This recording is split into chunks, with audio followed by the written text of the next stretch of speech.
ደግፊ ልቆም አግዢኝ ማርያም አሳስቢ ስለኔ ይቅለል ሐዘኔ። በስመ አብ ወወልድ ወመንፈስ ቅዱስ አሐዱ አምላክ አሜን። ሕቶታት ናይ ጎይታናን መድኃኒናን ኢየሱስ ክርስቶስ ልደት። ጎይታናን መድኃኒናን ኢየሱስ ክርስቶስ አበይ ተወሊዱ?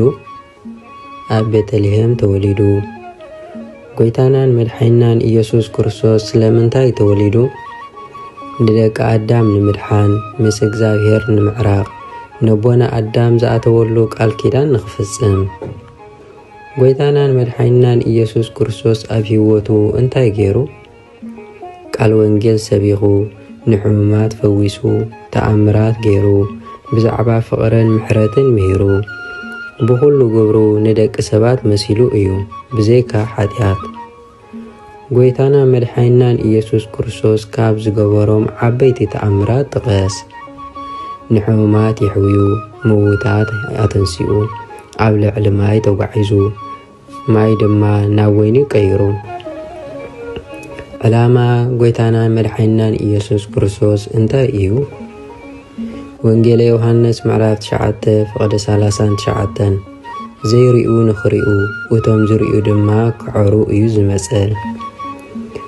ንጎይታና መድኃኒናን ኢየሱስ ክርስቶስ ኣዲኡ መን እያ?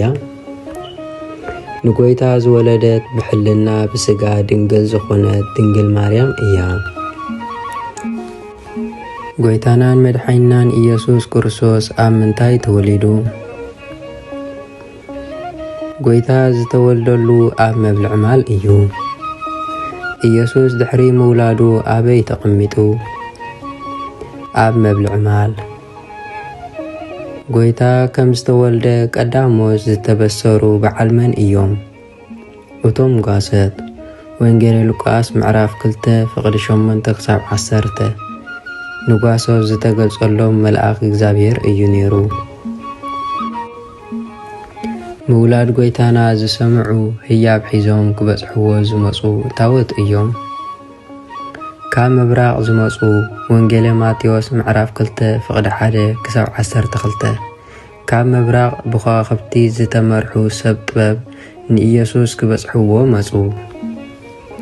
እንታይ ዓይነት ህያብ ሒዞም መጺኦም? ወርቂ ንንግስነቱ፣ ዕጣን ናይ ኣምላኽነቱ፣ ከርበ ድማ ናይ ሞቱ ሒዞም መጺኦም።